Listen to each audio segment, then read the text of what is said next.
Okay, where are we? I think we were in Newton's method, right? So let me go back to Newton's method. And we talked about it. We derived the formula. We went through some examples. We did a simple example, more difficult example, yada, yada, yada. I did talk about visual demonstrations. Now I'm going to do the whiteboard and I'll do these examples over here. Now, again, the general format for me is, you're not going to watch me, do longhand arithmetic. You're really not going to watch that. But what you're going to watch me do is go to a computer to do the problems. All right. So I'm going to switch to the whiteboard. And as I do that, you may want to consider that you also want to get your favorite computing tool available to you, whether it's a handheld calculator, your cell phone, or using a computer. You got to be able to compute, right? So let me get my whiteboard going, and I'll go through the technique that I would like you to follow. All right. So we're at the whiteboard, and I'm going to do problem number one. Now, number one says, redo the first example. And so I don't remember the first example. Well, it's in the footnote, and the first example is a natural log of x plus 4 minus x. So I'm going to do that.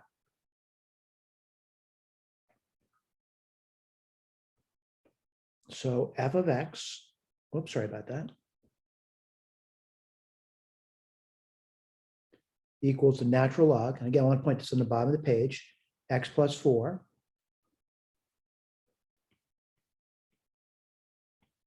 minus x. And if you remember when we first did this, I visually looked at it. I said there were two solutions to the problem, yada, yada, yada. And, when I say the root of the problem, let me write that down for you. We're looking for the root of that problem, and that's when f of x equals 0. And we came up with this spiffy little formula called Newton's method.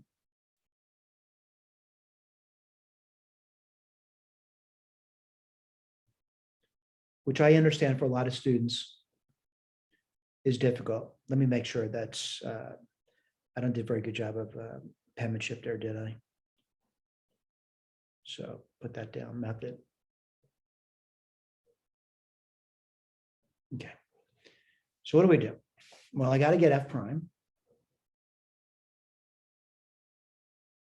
And f prime would be, let's see, it would be 1 over x plus 4 minus 1. And then we have this spiffy little formula that we derived that would allow us to get the root of the problem. We need an initial guess though. And over here, it says the initial guess, x naught, should be given the value 1.75. But then you can say, how do I do x1? Well, x1 would be x naught minus, f of x naught divided by the derivative evaluated x naught.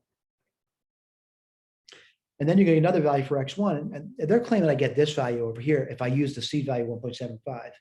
Then they get this one and this one. So really what we're doing is we're just kind of moving along. So x2, again, I'll write this down, but I'm not going to do those computations. That'll be x1 minus f of x1 divided by f prime x1. And you could do this all day long. What's x3 going to be? x2 minus f of x2 divided by f prime of x2. And these are formulas we derived into the lecture. And by the way, I'm not going to go there. I'm not going to do all those computations. I'm going to use a machine to do it. So that's what I want to do now. And I'll go back to the whiteboard later. But right now, I'm going to go to my computer and I'm going to launch Sage. So give me 1 second. We'll go back to that screen later. And let me just get this over here. And I hope you wrote down what I wrote on my whiteboard, because you're going to see me do something very, very similar using Sage. So I'm going to open my terminal. I'm going to launch Sage. And again, my hope is that one is you're taking notes. And as you're taking notes, you're writing things down and saying, well, what am I going to do now? Oh, I'm going to use Sage. And the first thing I do in Sage is, let me clear the screen so it doesn't take up all that room there. And I'm going to just simply say, I want to do the problem. And then the problem is, I can't remember. That's why I wrote stuff down. So first thing I'll do in Sage, I'm going to reset. I'm going to define x as a variable. I think you've seen me do this a number of times.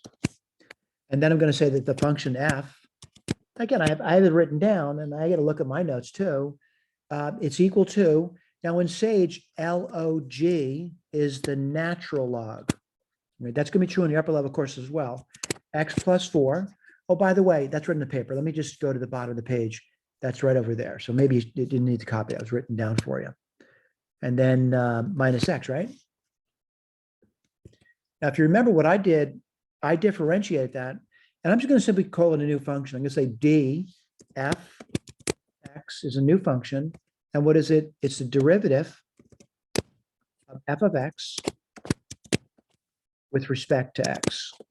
And I think you remember me doing that before.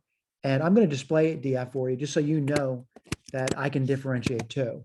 And what they get 1 over x plus 4. And let me see if that's true. And I'm looking at my derivative. I said my derivative was 1 over x plus 4 minus 1. Well, that would be 1 minus x. Oh, you know what? I defined the wrong function. And I just noticed that because the derivative's not agreeing. So let me redefine f. I made a mistake. And I'm glad I looked. All right, now I'm going to do that derivative again. And I'm going to display the derivative, df. Again, I'm looking at my notes, I did. And it says 1 over x plus 4 minus 1. Yep, that's the derivative I got. All right, now what am I going to do? Well, I'm going to set x naught. I'm going to set it equal to what they want me to, which is a seed value. Let me go back up here and tell you what that seed value is, 1.75. All right, that's what we're going to do. Well, I'm actually going to define a new function. And I'm going to call it the Newton function. And the Newton function is going to be n is a function of x. And what's it going to be? It's going to be equal to, well, let me think. It's going to be equal to what? The value x, whatever I feed it, minus f of x divided by the derivative of fx, which I call df, right? I'm going to put this down. df of x. All right, I put enter. Wow, no error there. So let me put this down. I want to get, x1. So let me put this down. x1 would equal n evaluated at x naught. And I want to display x naught for you. I mean, x1 for you. So I'm asking Sage to do the computation, that thing of the n evaluated x naught, and assign it to x1 and then display x1. And what do I get? And I want to point out, I'm hoping you're looking at this over here. I get 1.74903. Oh boy, this looks really good. I got the same number. Now I want to get x2. Let me put that down. What's x2 going to be equal to? It's going to be n evaluated at x sub 1.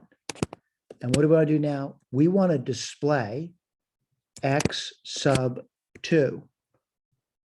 What do I get? 1.74903. Yeah, same number. All right, now I want to get x3. It makes me dizzy to look at these things, but I'll write it down for you. N evaluated at x underscore, which is x sub 2. And I want to display x3. I hope you realize there has been no change now, right? So if you want to compute the other ones, there's going to be no change now, no change whatsoever. Now, what's my claim? My claim is this, that f evaluated at x sub 3 should be very close to 0, if not exactly 0. Let's see what it gives us. Wow. Within the precision of this instance of Sage, it's saying it's exactly 0 within the precision. That's not bad. All right, I'm going to go back to the whiteboard and claim that one's been done. All right. Now, granted, for some students that have not been paying attention with the Sage, this might get difficult. Here's the deal, though. You don't have to use Sage. I've had plenty of students tell me that they know other programming languages that they could do it there. And if you have the gumption and the initiative to do it in another programming language, that's fine. The programming language that's built behind Sage is actually Python now. Python's a pretty important programming language. All right, let me go back to the whiteboard now, and I will come back to Sage later because problem number 2 is going to be a Sage problem too. So let me go back to my whiteboard.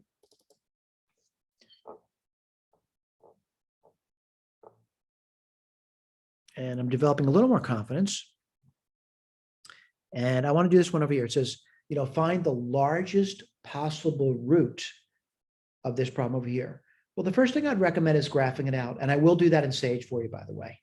But as I'm looking at it, if I were to graph that function out, I would say the largest possible root looks about the number 2, about. All right, about that number. So the root, I say it's about that number. So what I would do to get that root, which is going to be really difficult to do unless you have a method to get that, Newton's method is a great method. All right. So what I want to do is I want to write down, the general statement. So I need to know what f of x is. I'll write this on the side. And what would that be? x5 minus 20x plus 10. And then I'm going to write down f of, I'm sorry, not f of, I'm going to write f prime. And what's that going to be? 5x4 minus 20. And then I'm going to make a guess. And my guess, looking at it, I'm going to say x naught, my first guess. Again, looking at the picture, and you can blow this up. It's certainly not 2. Maybe I'll say 1.9 for my first guess. Now, what's my next guess going to be? Well, x1 would equal x naught minus f of x naught divided by the derivative evaluated x naught. What's x2 going to be? It's going to be x1 minus f of x1 divided by f prime of x1. And by the way, I'm not going to do those computations. I'm going to go to Sage. And as I go to Sage, I'm going to keep my little notebook open, but I need to go back to Sage.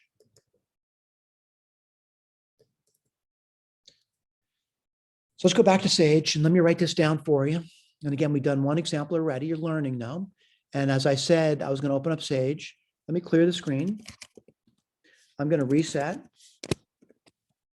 I'm going to let x be a variable. And I said x, right? And then I'm going to plot. No, we'll define the function f of x. F of x is going to be equal to x to the 5th power. And again, we're just learning Newton's method over here. Now, I know a lot of people put down 20x. It has to be 20 star x, though. Plus 10. That's my function. I'm going to get my derivative. I'm just going to call it df. And that's going to be, what's that going to be? It's going to be the derivative. That's diff, f of x. And I'm going to differentiate with respect to x. I want to display that to see how well I did. And I got it written down. I'm looking at my notes, and I said 5x4 minus 20. Did a good job. All right. Now, what I want to do is I want to plot it. P-L-O-T. I'm going to plot f of x. A very primitive command over here. If I don't get a great picture, I'll simply say, you know what? I don't think that's a good picture. I really don't. I don't think that's a good picture. So I'm going to change it. I'm going to change. I don't like that picture. Right. So I got to do this over here. I'm going to put down plot P-L-O-T f of x. And I'm going to say x min. I don't know. I'm going to say x min would probably be about, I don't know, maybe -3. And x max, I don't know, maybe 3. Well, that's a better picture. All right. Now, do you remember what the question was? Says the largest root. Well, I'm kind of looking at it. And again, I'm going to say a little bit below 2. So, you know what? Pretty good. A little bit below 2. So what I want to do is I want to get rid of this picture. I don't need it anymore. And I'm going to just simply say x naught. A little bit below 2. I'm going to say 1.9. Now, what am I going to do? Well, I'm going to say x sub 1. Oh, no, I'm sorry. I'm going to define Newton's function. Sorry about that. I don't want to keep typing that over again. What's Newton's function going to be? it's going to be assigned x minus f of x divided by df of x. We've already defined those two functions, by the way. Now what I'm going to do is I'm going to do x sub 1, whoops, I did n, x sub 1 is equal to Newton's method evaluated at x naught. And I want to display x1. By the way, there's quicker ways of doing it. I'm just going through the methodical procedure to do that. Like you can do loops in Sage, all kinds of things like that. But I just want to do one time. So I'm getting that number over there. But I'm going to say, I wonder if it can give me a better approximation. So I'm going to say x sub 2 is equal to n x sub 1. And I want to display x sub 2. Let's see what happens. Has there been a change? Yes, there's been a change. I want to go to the next one, and that would be x sub 3. Who's doing the computing? The computer is. I'm not doing it. I wrote down what the computation is, but I'm not doing the computation. The computer's doing it. So it's going to be x sub 2. And then I want to display x3. And I want to see if there's been a change. I'm looking at the numbers. There's been a change.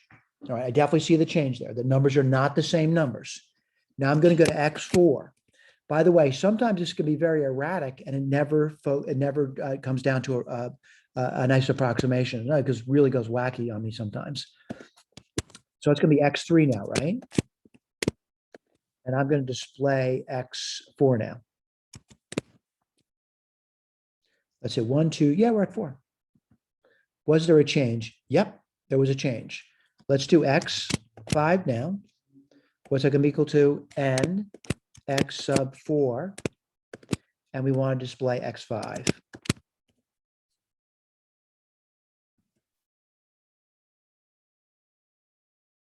No change. All right. So what I want to do is I want to make sure you know that I gave you a horribly long approximation there. I wouldn't expect it. So the question is, are we getting, a good approximation?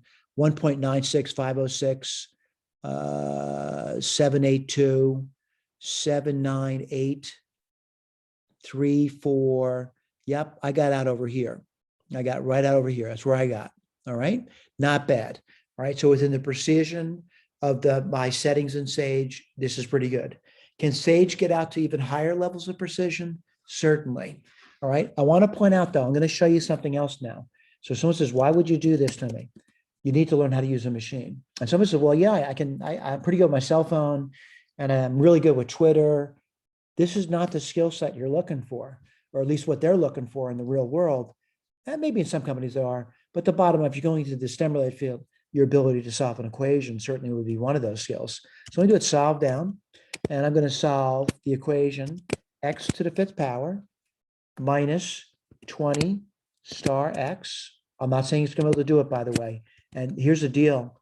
You know what? A lot of times it can't do it because the 5th degree polynomial is very difficult to solve. And when you get over there, let's see what happens. It returns back to me that it really couldn't do it.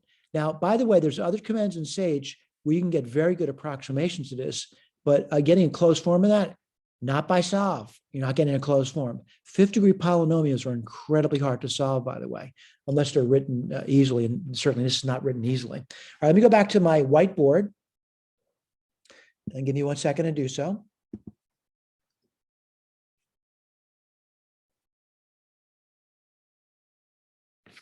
And again, just to give you an idea, I did that and I got that approximation. Certainly, if you're looking at this thing, someone says, could you do more and more examples? Of course we can. But now the deal is we've done some examples in Classroom, and I showed you how to use a computer to do that. Someone says, well, I don't want to use Sage. I don't want to use this computer or that computer. Or I don't use a computer. I want to use a cell phone. I use my calculator. You're free to choose. And I do mean that. You are free to choose. But any modern computational instrument would get these same numbers, all right? The precisions may be different. Like, for example, if using a calculator, it might be able to do like 15 places of accuracy. If you're using a modern desktop computer, I mean, really the level of accuracy is ridiculous, especially in something like Sage. It's arbitrary. It's really defined by the available memory in the computer. So if you had a tremendous amount of computer the precisions could go out, I mean, hundreds of thousands of places. We're not looking for it. What are we looking for? Reasonable approximations. All right. So what do you have a chance now? I showed you how to do this using Sage. Again, I think probably if I was in classroom, I would probably say that you have a calculator, I'd be more than happy to show you that. But again, that's something where I'd have to touch your calculator and show you to do it on a calculator. It can be done, by the way. The bottom line though is, what do you have to do now? You must do the homework, right? You got to study what we've given you and hopefully you're able to do it. It's really not difficult, by the way. Thank you.